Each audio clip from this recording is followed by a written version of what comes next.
सर्वेभ्यो नमो नमः। कल हमने हमारे संस्कृत यूट्यूब चैनल जयपाल शास्त्री के अंतर्गत कुछ छंदों का अभ्यास किया। आज हम फिर अन्य जो छंद हैं जो हमारे अचटेट में आने वाले होते हैं उनके विषय में पढ़ेंगे। आज हमारा जो छंद है वो है वंशस्थ छंद। वंशस्थ छंद का लक्षण है जतौ तु वंशस्थ मुदीरितम जरऊ, अर्थात जिस छंद के प्रत्येक चरण में एक जगण, एक तगण, एक जगण और एक रगण हो वहां पर आपका वंशस्थ छंद कहलाएगा। वंशस्थ छंद के प्रत्येक चरण में 12 मात्राएं होती हैं। ये छंद काफी बार पूछा भी गया है परीक्षाओं में, तो आप ध्यान दें। वह ऐसा भी पूछ सकता है कि वह कौन सा छंद है जिसके प्रत्येक चरण में एक जगण, एक तगण, एक जगण और एक रगण होता है, तो आप बताएंगे कि वह वंशस्थ छंद होता है। तो जतौ जतौ जगण, जगण में क्या आएगा? ह्रस्व दीर्घ ह्रस्व। तगण में क्या होगा? दीर्घ दीर्घ ह्रस्व। यहां हमने मात्राओं पे ये निशान कैसे लगाए? जय, जय में ह्रस्व स्वर है इसलिए हमने ह्रस्व स्वर का चिन्ह लगाया है। तौ ये दीर्घ है इसलिए हमने दीर्घ का चिन्ह लगाया है। तू यहाँ पर ह्रस्व है इसलिए हमने यहाँ पर ह्रस्व का चिन्ह लगा दिया। वम, वह के ऊपर ये अनुस्वार है, इस अनुस्वार के कारण ये ह्रस्व होते हुए भी दीर्घ हो गया। यहाँ पर श के पश्चात हल व्यंजन है, इस व्यंजन के कारण ये ह्रस्व होते हुए गुरु हो गया, इसलिए यहाँ पर भी हमने दीर्घ का निशान लगा दिया। थ में ह्रस्व स्वर है तो हमने ह्रस्व का चिन्ह लगाया। मैं में ह्रस्व है, ह्रस्व का लगा दिया। द में ई दीर्घ है तो यहाँ दीर्घ का हमने निशान लगाया है। री और तय, यहाँ पर री में ह्रस्व है और तय के ऊपर ये अनुस्वार आ गया, बिंदी आ गई, इसलिए यहाँ पर हमने दीर्घ लगा दिया। जय ह्रस्व और रऊ दीर्घ। तो इसका ये उदाहरण है, असंशयम क्षत्र परिग्रह क्षमा यदार्यमस्यामभिलाषि मे मनः सताम ही संदेह पदेषु वस्तुषु प्रमाणमन्तःकरण प्रवृत्तयः। एक बार आपके अचटेट में ये सूक्ति के रूप में भी पूछी हुई है। सताम ही संदेह पदेषु वस्तुषु प्रमाणमन्तःकरण प्रवृत्तयः, ये सूक्ति कहाँ से ली गई है? ये आपके अभिज्ञान शाकुंतलम से ली गई है। तो यहाँ हमने क्या देखा कि जिस छंद के प्रत्येक चरण में एक जगण, एक तगण, एक जगण, एक रगण और प्रत्येक चरण में 12 मात्राएं हों वहां पर आपका वंशस्थ छंद होगा।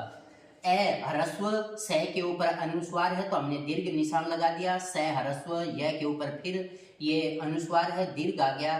क्षत्र, ये जो क्ष है ये ह्रस्व है, लेकिन त्र, यहाँ त और र का संयोग होने के कारण ये क्ष ह्रस्व होते हुए भी दीर्घ हो गया, इसलिए हमने यहाँ पर दीर्घ का निशान लगा दिया।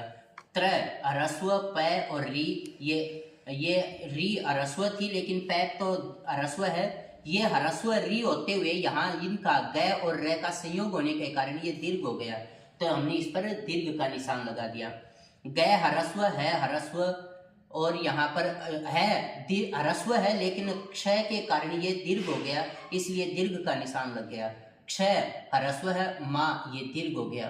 तो इसलिए आप ये ध्यान रखें, जहां पर भी कोई भी संयोग हो या कहीं पर भी अनुस्वार आ जाए तो वह स्वर ह्रस्व होते हुए भी अपने आप दीर्घ हो जाएगा।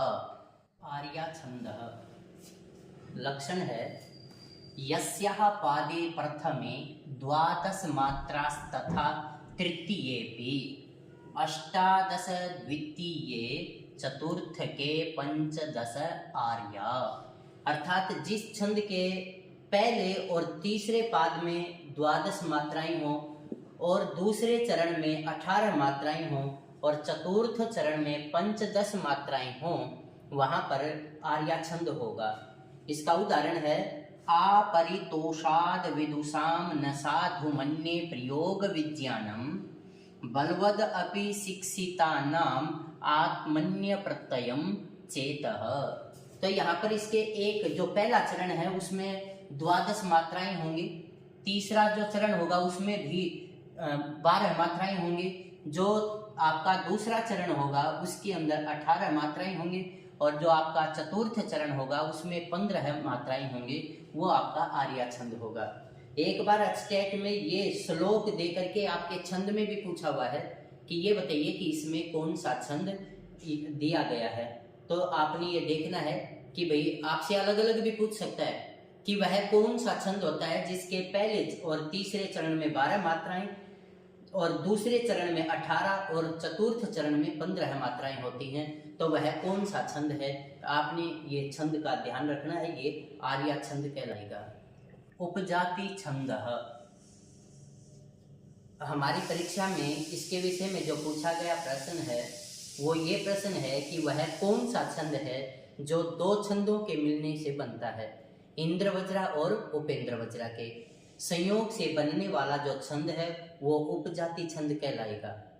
उपजाति छंद का लक्षण है अनंतरोदीरितलक्ष्म भाजौ पादौ यदीयावुपजातयस्तः इत्थं किलान्यास्वपि मिश्रितासु वदन्ति जातिस्विदमेव नाम। जिस छंद के प्रत्येक चरण में 11 मात्राएं हों और एक जो चरण है वो इंद्रवज्रा का, एक चरण उपेंद्र वज्रा का हो, वो आपका उपजाति छंद कहलाएगा। इसका उदाहरण देखिए, ये साम्न विद्या न तपो न दानम ज्ञानम न शीलम न गुणो न धर्मः ते मर्त्यलोके भुवि भारभूतः मनुष्यरूपेण मृगाश्चरन्ति। यहाँ आपका एक चरण इंद्रवज्रा का, एक चरण उपेंद्र वज्रा का, या 3 चरण आपके इंद्रवज्रा के और एक चरण उपेंद्र वज्रा का होगा, वो आपका उपजाति छंद कहलाएगा। यहाँ आपने देखिए निशान लगाया है, SSI तगण हो गया, SSI तगण हो गया और ISI और SS। जहां पर 2 तगण 1 जगण और 2 गुरु होंगे वो आपका इंद्रवज्रा छंद होगा, और जहां पर आपका 1 जगण 1 तगण 1 जगण और 2 गुरु होंगे और यहाँ पर ये ह्रस्व होते हुए भी आपका कैसा हो जाएगा, दीर्घ हो जाएगा, तो वहां पर आपका उपजाति छंद कहलाएगा। जिस छंद के प्रत्येक चरण में 11 मात्राएं हों, इंद्रवज्रा और उपेंद्र वज्रा के संयोग से बनने वाला जो छंद होगा वो आपका उपजाति छंद कहलाएगा।